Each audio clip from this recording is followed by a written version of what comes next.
Well, that was one of the headlines or major stories in the inside pages of the media this morning, national media. Basically, that was a quick flash, and what it said was, and I'll read it direct. We'll pay more council tax for worse services. Now, it is in what some expert has found that after COVID, after lockdown, we will in fact be paying more. And I'm sure that that's true. We've been saying this for more than 4 years on this television station, on Mirador Television, because a review done by Harvard University, which was then franchised, if you like, or it's spilled over to the United Kingdom, showed that the shrinkage of local media meant that council efficiency soared. Sorry, council inefficiency soared. And the cost, in other words, the council tax, also soared. So inefficiency went up, so did the cost of that inefficiency. And that the more we lose local media, the more that inefficiency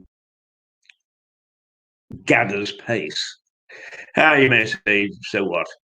Well, the things that local governments do has a great impact on you. They collect and spend, which is even more important, the council tax.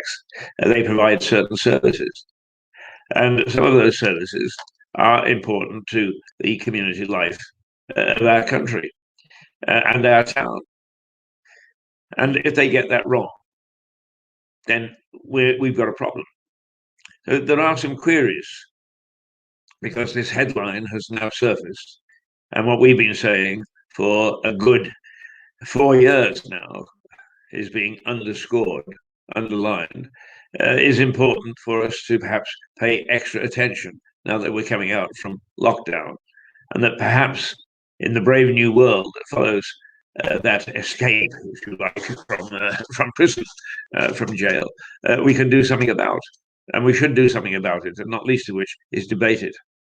There is no question, and that particularly since Lewis was matched in its civil service role in the executive, in other words, the people that actually get things done, with Eastbourne, that services have gone downhill enormously.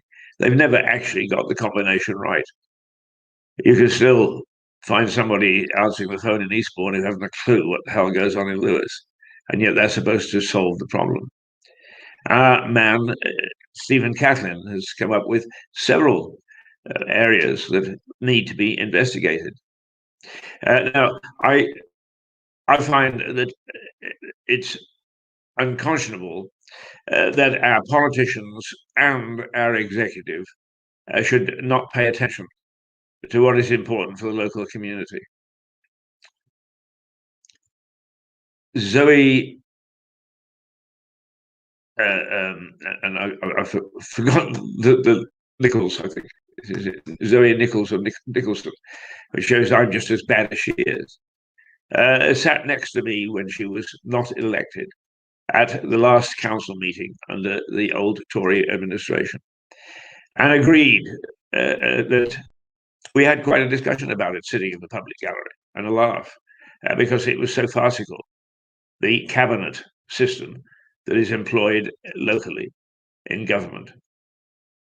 Now, suddenly, by a quirk of fate, not only did the Tories not, well, they didn't win the last election, they didn't lose it either, but a combination of so-called Rainbow Alliance meant that Mrs. Nicholson found herself as the head of the council leader without any experience whatsoever. That's okay. If people are clever, they can do things. But she immediately forgot what she said about the cabinet system. Oh yeah, once you've got it and you realise that you can cling to power with it, you like it, don't you? So no reform, and no attempt whatsoever to reform the Eastbourne Lewis axis which is patently so bad and so poor. And between the Greens and the Liberal Democrats, what they've done is they've pounced around saying they've focused on a couple of things that they've done right. But a lot of the things which are day-to-day bread and butter, they haven't. And as a consequence, we are likely to suffer. And if there's any evidence of that, is that the council tax has gone up.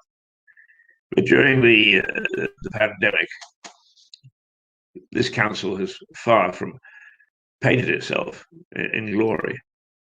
And that's a great pity.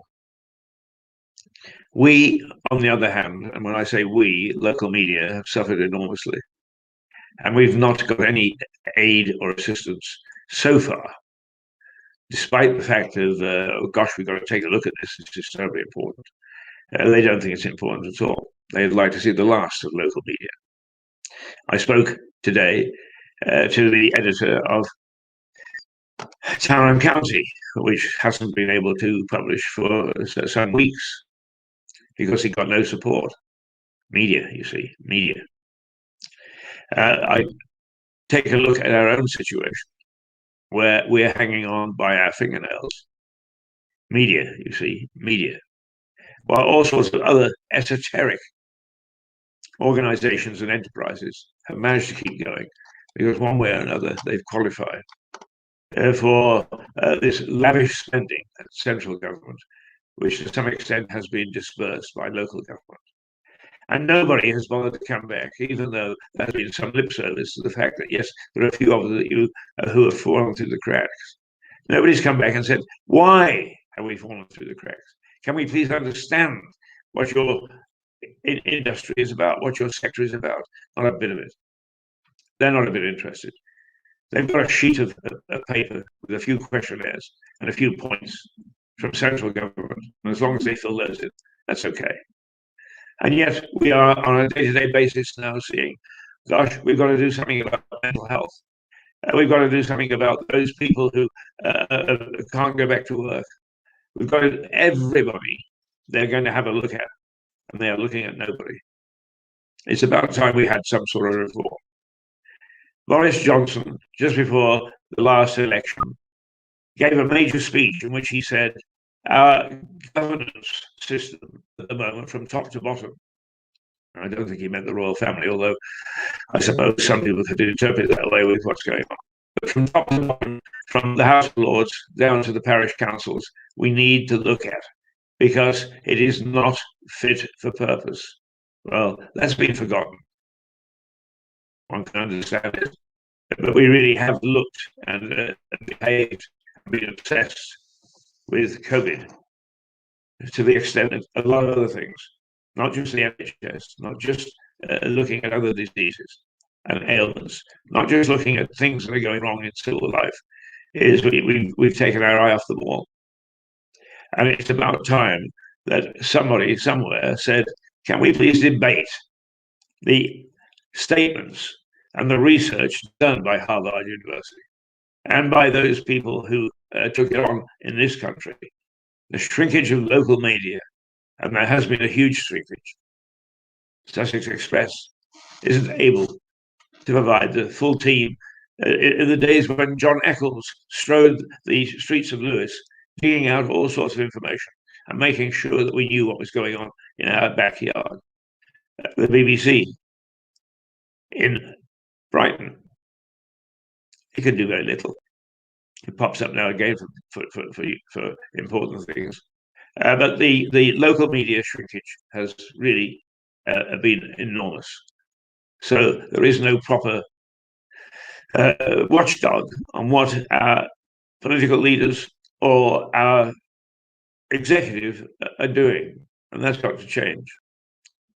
The politicians will say, oh, there's a scrutiny committee. Half the time, the scrutiny committee don't know when they're meeting. And the other half is they don't ask the sort of questions that they should.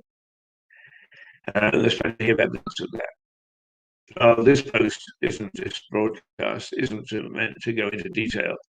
But, you know, when somebody like Piers Morgan, yeah, loudmouth, the mouth that roars. Yeah, Hayes, loudmouth, the mouth that roars. Yeah, we do roar. And we can be pains in the bum. But if we don't roar, nothing gets done, and nothing is being done. Good media friend of mine, when we were training in the Balkans, used to say of the local media, they don't know what they don't know. And I am beginning to suspect that local governance doesn't know what it doesn't know. And it's about time that if it can't find out otherwise, that it talks to some of us who have been around for a long time in the media to find out what it is that should be important to them that obviously isn't. The mouth that roared, commentary, naughty commentary from Mirador Television. But somebody's got to say it, and I'm going to keep on saying it now until the cows come home, because until we actually get somebody to look at this problem, it's going to be a problem, and that's reflected on everything, and it's reflected on how much you pay to the council, and in some cases, not to see value for money. Okay, I'm happy to say that we are away, and you don't have to put up with me any longer. But this has been Mirador Television, and we'll be back. And Stephen Catlin is putting in special reports. Paul Fowle is preparing some special reports.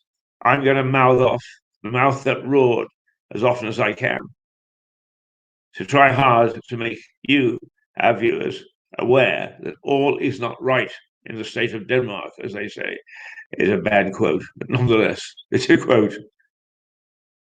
All is not right. And we need somebody to start to talk to us, to start to put it right in a brave new post-COVID world. Till tomorrow, till Pip.